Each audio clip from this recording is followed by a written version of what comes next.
आपने आसमान में क्या क्या उड़ता देखा है? नसीम, आप बताइए। हमने आसमान में चिड़िया, पतंगे और जहाज उड़ते हुए देखे। शाबाश, बैठ जाइए। चिड़िया के घर को क्या कहते हैं? मानसी, आप बताइए। चिड़िया के घर को घोंसला कहते हैं। शाबाश, बैठ जाइए। घोंसले में कौन कौन रहता है? अनीता, आप बताइए। घोंसले में चिड़िया और चिड़िया के बच्चे रहते हैं। शाबाश, बैठ जाइए। चिड़िया की बच्ची नामक पाठ के बारे में आप क्या जानते हैं?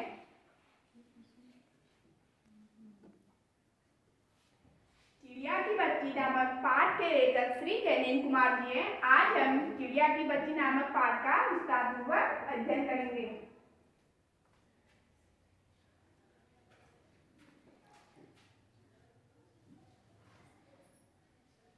चिड़िया की बच्ची।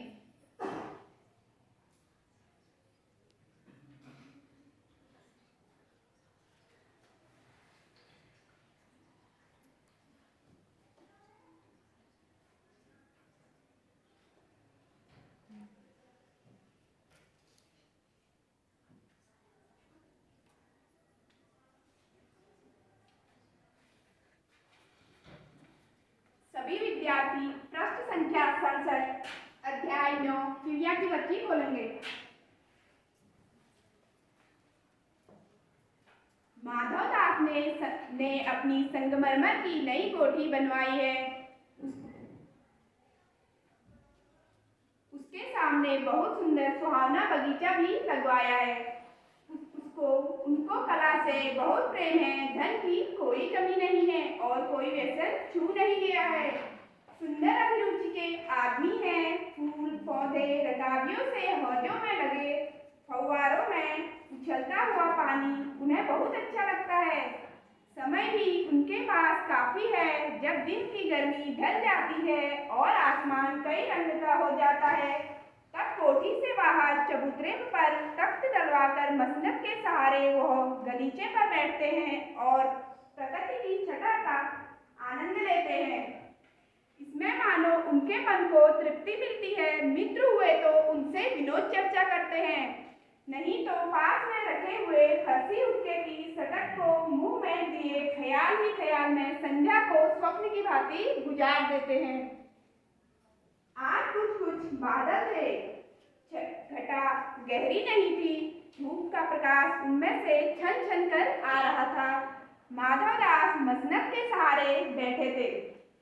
उन्हें जिंदगी में क्या स्वाद नहीं मिलता है, पर जी भर कर भी कुछ खाली सा रहता है।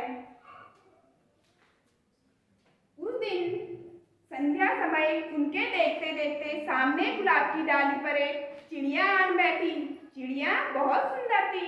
उसकी गर्दन लाल थी और गुलाबी होते होते किनारों पर जरा जरा नीली पड़ गई थी। पंखों पर से चमकदार शाह थे। उसका नन्हा सा सिर बहुत ही प्यारा लगता था और शरीर पर चित्र विचित्र चित्रकारी थी। चिड़िया को मानो माधवदास की सत्ता का कुछ पता नहीं था और मानो तनिक देर का भी आराम उसे नहीं चाहिए था। कभी पर हिलाती थी, कभी सुजुकती थी। वह खूब खुश मालूम होती थी। अपनी नन्ही सी चोट से प्यारी प्यारी आवाज निकाल रही थी। अब हम पाठ में आए कुछ कठिन शब्दों का उच्चारण करेंगे।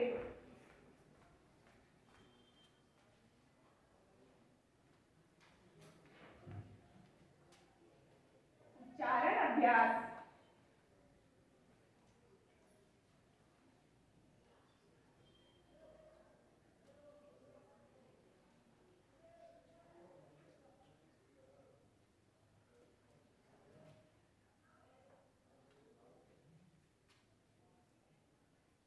पहला है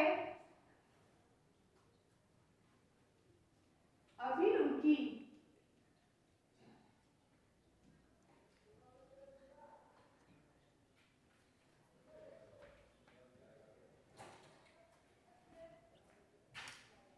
नेहा, आप उठिए और उच्चारण कीजिए। अभिरुचि। अभिरुचि। शाबाश, बैठ जाइए। अगला है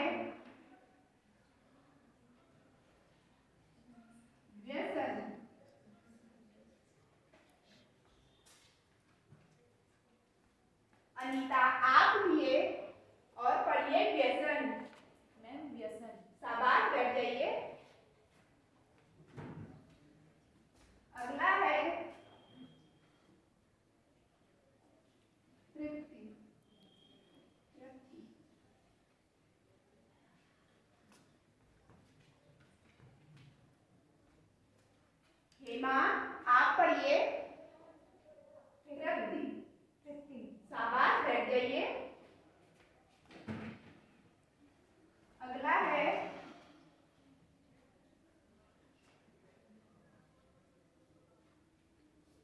रकाबियों।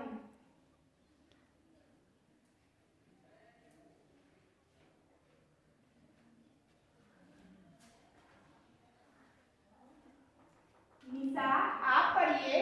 रकाबियों। शाबाश, बैठ जाइए। अगला है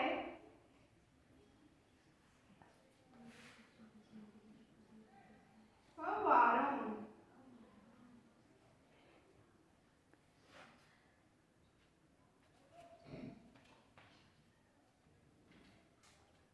शोभा, आप पढ़िए। फव्वारों। शाबाश, बैठ जाइए।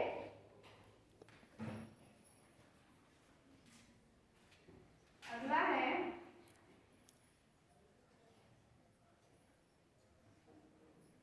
सुहावना।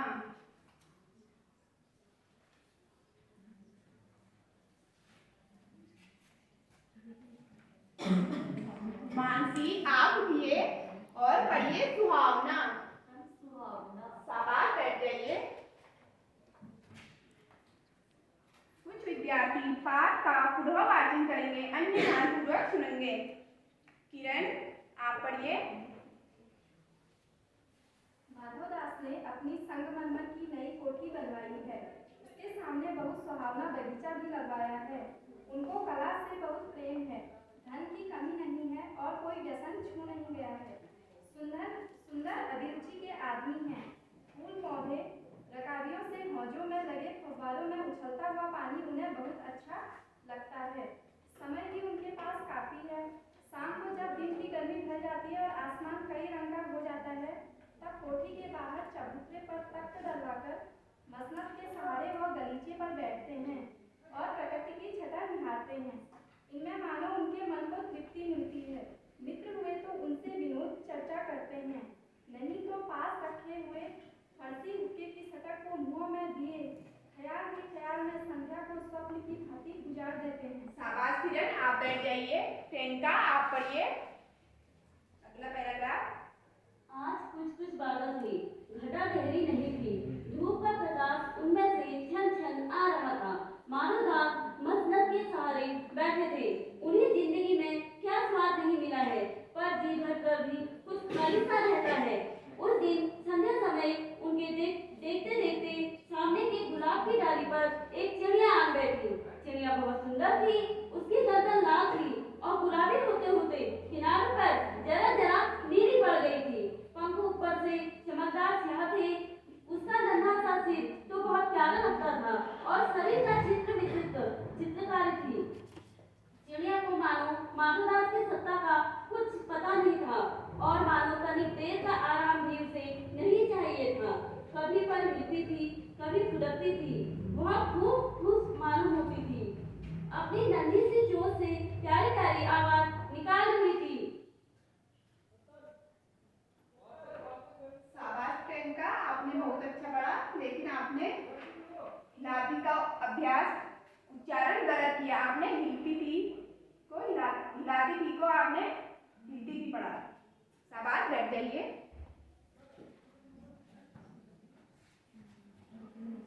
अब मैं पाठ में आए कुछ कठिन शब्दों का अर्थ बताऊंगी।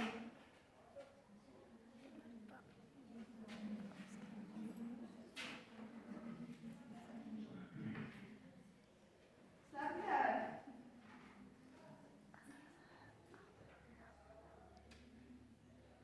पहला है व्यसन।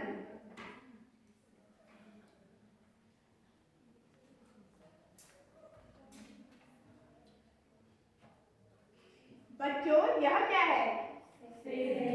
और यह क्या है? यह सेब या किसी फल को खाना हमारे स्वास्थ्य के लिए अच्छा होता है। यह एक अच्छी चीज है। जैसे कि आप सिगरेट है जो एक धूम्रपान या तंबाकू का सेवन होता है। इसमें अगर किसी प्रकार के धूम्रपान या तंबाकू का सेवन क्या होता है, हमारे स्वास्थ्य के लिए हानिकारक होता है। यह एक व्यसन है। तो बच्चों बताइए व्यसन का क्या अर्थ हुआ? ज्योति आप बताइए। जब हम अच्छी चीज खाते हैं, जैसे सेब है, तो हम वो अच्छी आदत होगी, और जब हम धूम्रपान करेंगे तो वो बुरी आदत। शाबाश, बैठ जाइए। व्यसन का अर्थ हुआ बुरी आदत।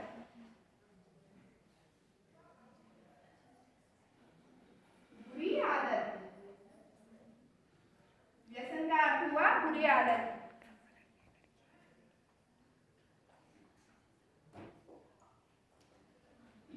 अब अगला है मसनद।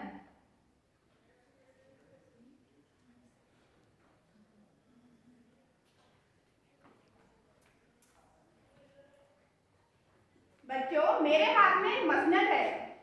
मसनद के सहारे माधवदास रोज संध्या के समय बैठा करते थे। तो बच्चों बताइए मसनद का क्या अर्थ हुआ?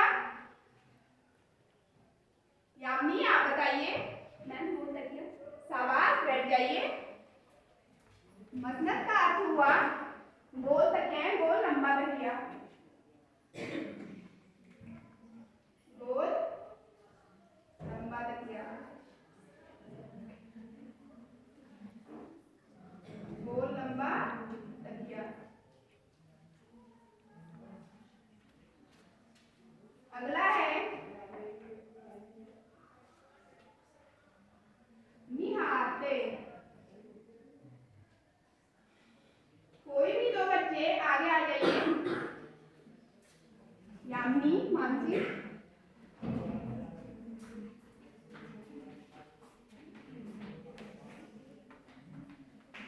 आप एक दूसरे को निहारिए।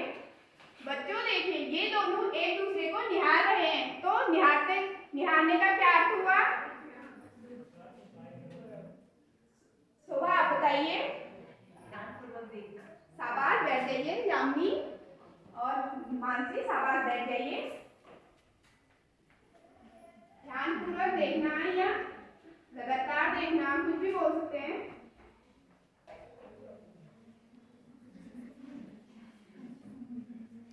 ध्यानपूर्वक देखना।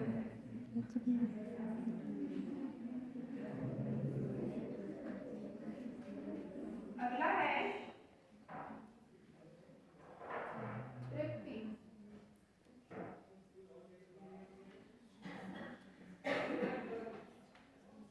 बच्चों हमें व्यायाम करने से हमारे मन और शरीर को तृप्ति मिलती है। तो बच्चों बताइए तृप्ति का क्या अर्थ हुआ?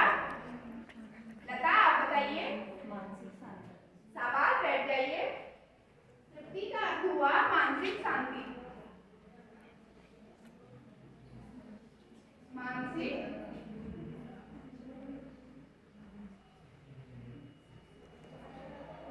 शांति।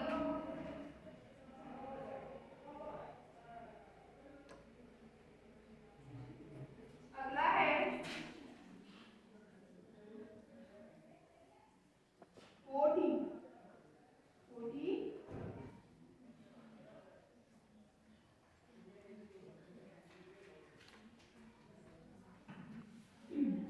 बच्चों आपको मेरे हाथ में एक चित्र दिख रहा है। यह एक कोठी का चित्र है। तो बच्चों बताइए कोठी का क्या अर्थ हुआ?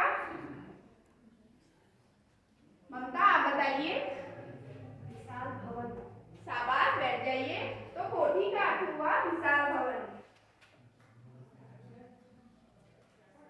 विशाल भवन।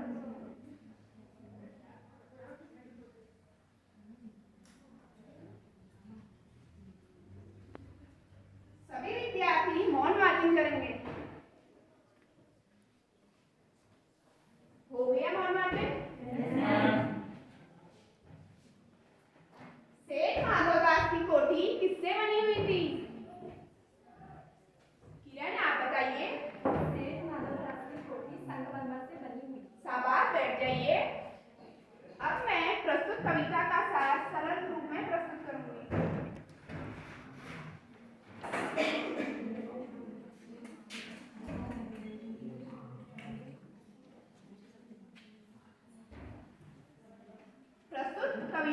चिड़िया की बच्ची नामक कहानी के लेखक श्री जयनील कुमार जी हैं। लेखक ने इस कहानी में एक ओर तो चिड़िया की आजाद जिंदगी का वर्णन किया है और दूसरी ओर अमीर सेठ की अकेलेपन से भरी स्वार्थी जिंदगी का वर्णन किया है। लेखक कहते हैं कि माधवदास ने संगमरमर का ऊंचा पक्का मकान बनाया, उसके आगे एक सुंदर सुहावना सुखद बगीचा भी लगवाया। माधवदास के पास सब कुछ था, धन था, सब कुछ था, सुख था, हर सुख, लेकिन माधवदास फिर भी उदास रहते थे। माधवदास अत्यंत कला प्रेमी थे। उन्होंने अपने बगीचे में एक फव्वारा लगाया। फव्वारा का उछलता हुआ पानी माधवदास को बहुत अच्छा लगता था। एक दिन माधवदास संध्या के समय जब अपने बगीचे में एक मसनद के सहारे बैठे थे, तभी उनकी नजर गुलाब की डाली में बैठी एक सुंदर सी चिड़िया पर गई, जो बहुत नन्ही सी थी और प्यारी सी थी, जिसके पंख ब्लू कलर के थे, जिसके पंख स्याह कलर के थे और गर्दन लाल थी, जो बहुत खुश मालूम होती थी। माधवदास चिड़िया को देखकर बहुत खुश होते थे। चिड़िया को माधवदास की सत्ता का कुछ पता नहीं था। चिड़िया को पता नहीं था कि मैं जिस बगीचे में बैठी हूँ वह बगीचा माधवदास का है। जब माधवदास खाली रहते थे तब वह अपने मित्रों को बुला लेते थे, उनसे विनोद चर्चा का अर्थ हुआ हंसी मजाक कर लेते थे, जिससे उनके मन को तृप्ति मिलती थी। अब मैं पाठ पर आए पाठ पर आधारित कुछ प्रश्न उत्तर पूछूंगी।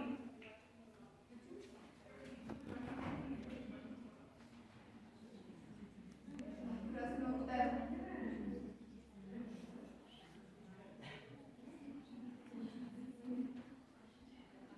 पहला प्रश्न है, किसको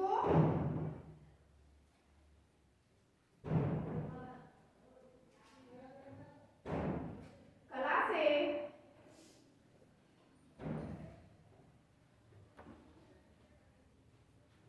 बहुत प्रेम था?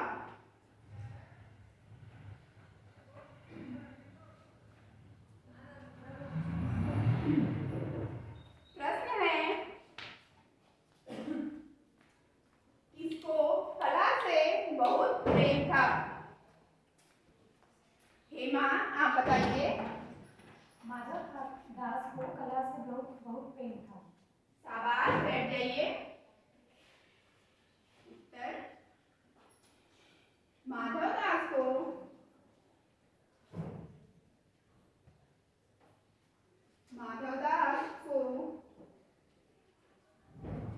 कला से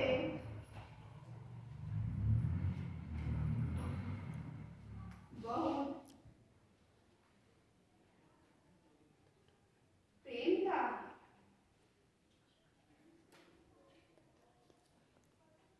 माधवदास को कला से बहुत प्रेम था। अब मेरा अगला प्रश्न है,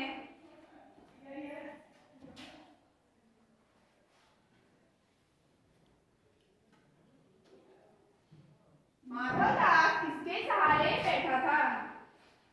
माधवदास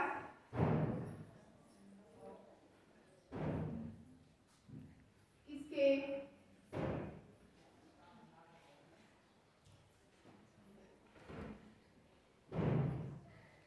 सहारे बैठा था?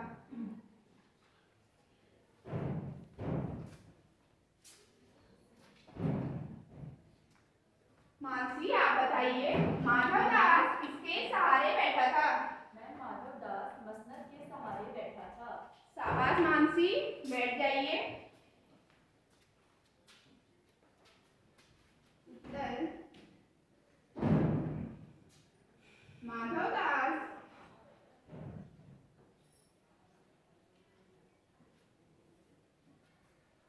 मसनद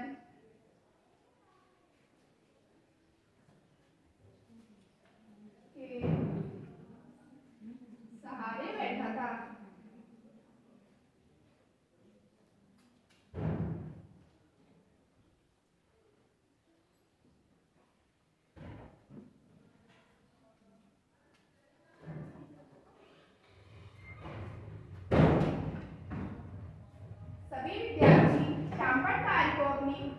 पुस्तिका में उतारेंगे।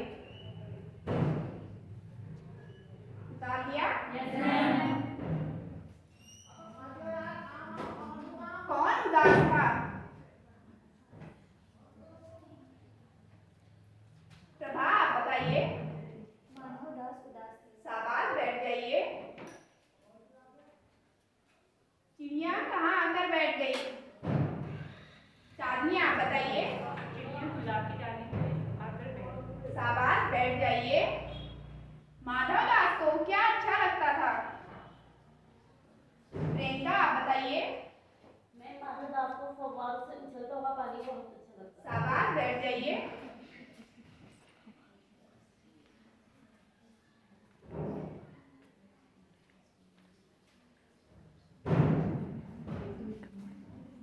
माधवदास, चिड़िया की बच्ची नामक कहानी से हमें यह सीख मिलती है कि भौतिक वस्तुएं ही हमारे लिए सब कुछ नहीं होती। हमें अपने प्राकृतिक जो वातावरण है उससे भी बहुत कुछ सीखने को मिलता है और देखने को मिलता है।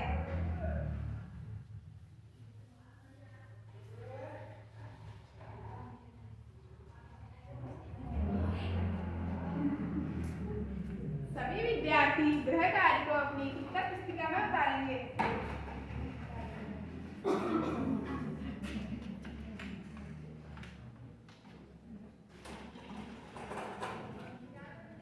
निम्न प्रश्नों के उत्तर दीजिए।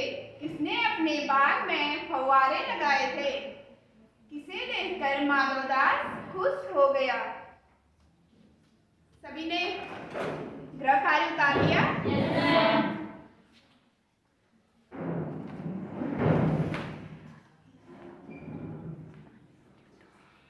पहला एक ये है कि जब आप रीडिंग कर रहे थे, रीडिंग करते हुए ऐसा लग रहा था एक ही रो को पढ़ा रहे, दो रो आपके सामने थी, सेकंड रो की तरफ अट्रैक्शन नहीं था, बड़ी रो की तरफ था।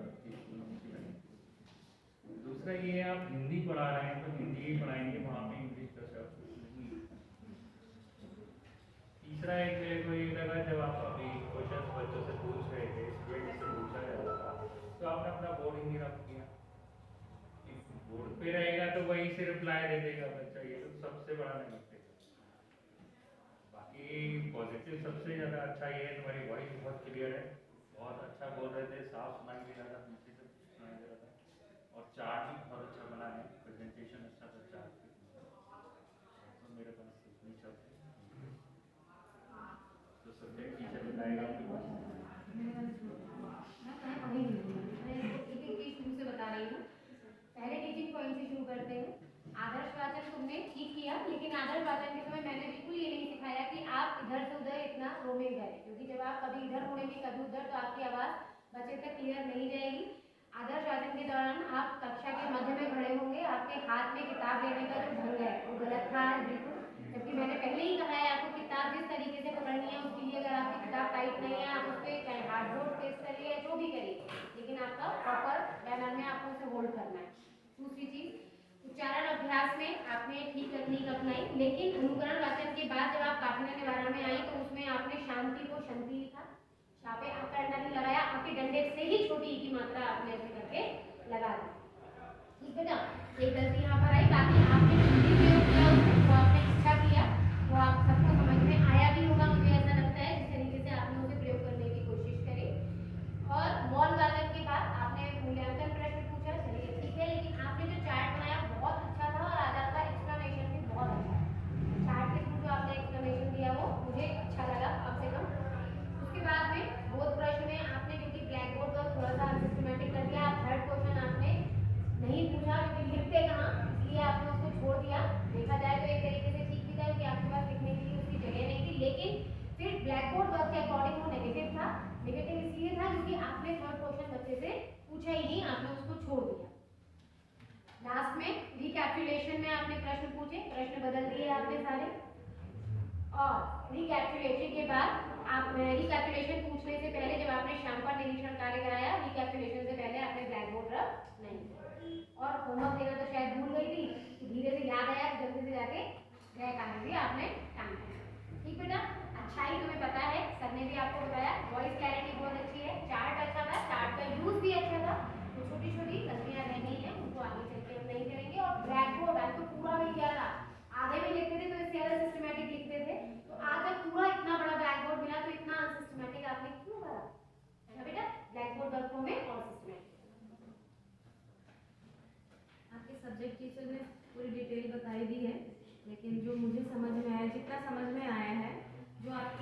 रीडिंग थी। मॉडल रीडिंग में मैं आपके लेसन प्लान को ही देख रही थी, मेरे पास बुक मेरे सामने नहीं थी। मैं आपके लेसन प्लान में जो आपने ये पोर्शन यहाँ पे चिपकाया है उसको देख रही थी, तो मुझे नहीं लग रहा था कि एक टीचर मॉडल रीडिंग कर रहा है। जहाँ पे पूर्ण विराम है वहाँ आप रोक ही नहीं रहे थे, वहाँ पॉज की ज़रूरत थी। जहाँ कॉमा है वहाँ ठहरने की ज़रूरत थी। तो मॉडल रीडिंग को आपने बिल्कुल मॉडल रीडिंग जैसा नहीं किया है। मुझे दो ही चीज़ आपकी टीचिंग में अच्छी नहीं लगी। एक आपकी मॉडल रीडिंग अच्छी नहीं लगी, और दूसरा जो आपने ये समराइजेशन किया है, जो जबकि आपने टीचिंग एड बहुत अच्छा बनाया, और जो ये समराइजेशन था अकॉर्डिंग टू प्लान, मैम सब कुछ देख ही रही थी, सार कथन जिसको आप यहाँ पे लिख रहे हो वो इतना फास्ट था कि मतलब मुझे ही नहीं समझ में आया। ऐसा लगा कि एक पूरी कहानी को आपने एक ही पैराग्राफ में एक ही सांस में बोल दिया है। ठीक है, तो ये दो मुझे जो गलत लगा है, बहुत ज़्यादा हिंदी शिक्षण के बारे में टेक्निकल मुझे नहीं पता है, तो इतनी चीज़ें मुझे गलत लगी वो मैंने यहाँ पे लिख दिया है। एक इवैल्यूएशन क्वेश्चन अपनी जगह पे नहीं लिखा था, बाद में आपने लिखा है। और नेक्स्ट कि क्लास में टीचर एज ए टीचर आप पढ़ा रहे हैं, बावजूद उसके बच्चे पीछे बातें कर रहे थे और आपने एक बार भी इस चीज़ को करेक्ट नहीं किया है। ठीक है, तो क्लास डिसिप्लिन भी आप सही से मैनेज नहीं कर पाए। तो मेरे हिसाब से तो इतने पॉइंट थे। और पॉजिटिव ये था कि टीचिंग एड आपका बहुत अच्छा बना था, और आपकी वॉइस बहुत अच्छी है, क्लैरिटी बहुत अच्छी है, और कॉन्फिडेंट भी हैं आप। और सभी बच्चों की तरह आपको भी वही समस्या है कि इन हाथों को कहाँ ले जाए टीचिंग की ड्यूरेशन में। ठीक है, तो इन हाथों का कुछ इस्तेमाल करना सीखिए। जब हम बोलते हैं तो हाथों को घुमाइए, ठीक है, हाथ से भी बोलिए और मुंह से भी बोलिए, तो ये वाली दिक्कत नहीं आएगी आपको। ठीक है, रेखा मैम बताएंगे आपको। मैंने जो देखा मैम ने बता दिया। एक तो आप जो समझी अभी जो थे उसको बहुत फास्ट हो रही थी ना, आप बोलते जा रहे थे, पता नहीं बच्चों के समझ में आ रहा है या नहीं आ रहा है। ठीक है ना, और बाकी वॉइस तो बहुत अच्छी थी। और ब्लैक बोर्ड मैम ने कहा कि कुछ छूट गया है, लेकिन जब मुझे जो लगा मतलब बहुत ही अच्छा ब्लैक बोर्ड जो यूज़ किया आपने, बहुत अच्छा यूज़ किया। पूरे बोर्ड में बहुत अच्छे से लिखा। जैसे कि हमारे इसमें भी होता है कि आधा छूट जाता है, बच्चे करते कि आधा छूट जा रहा है, लेकिन आपने पूरा क्या उसको कवर किया। ठीक है, कॉन्फिडेंस बहुत अच्छा था। तो ऑल ओवर में देख सकते हो टीचिंग अच्छी थी। टीचिंग अच्छी थी नो डाउट, लेकिन अगर आप ब्लैक बोर्ड को कम्प्लीटली यूज़ कर रहे हो तो पहली चीज़ तो ये थी कि आपको और उधर से लेके मिड सेक्शन ब्लैक बोर्ड का लेना चाहिए, है ना बेटा। और दूसरी चीज़ ये है कि आपको जितना बड़ा ब्लैक बोर्ड मिला उसके अकॉर्डिंग आपने उसको उतना सिस्टमेटिक नहीं किया। आपने फॉन्ट साइज शायद थोड़ा ज़्यादा ही बड़ा कर दिया, जिस वजह से आपका लास्ट क्वेश्चन लिखने के लिए रह गया। बाकी प्लान तैयार था, आपको लर्न था, आपने प्रिपरेशन अच्छी की थी, आपका आत्मविश्वास बहुत अच्छा था, आपकी वॉइस बहुत अच्छी थी। एक्सप्लेनेशन हो सकता है बाकी लोगों को लगा थोड़ा फास्ट था, तो नेक्स्ट टाइम से आप उसे इम्प्रूव करेंगे, थोड़ा स्लो समझाइए, जिससे कि सभी लोग उस एक्सप्लेनेशन को अच्छी तरीके से समझें। कॉन्फिडेंस सर ये अच्छा है। मुझे ऐसा लगता है कि हिंदी या इंग्लिश में जो कहानी चल रही है या कविता चल रही है, पोएट्री प्रोज जो भी चल रहा है, टीचर ऐसा बोले ना कि सुनने वाला उस कहानी में घुसा हुआ हो, वो चाहिए था, वो थोड़ा सा मिसिंग लगा मुझे।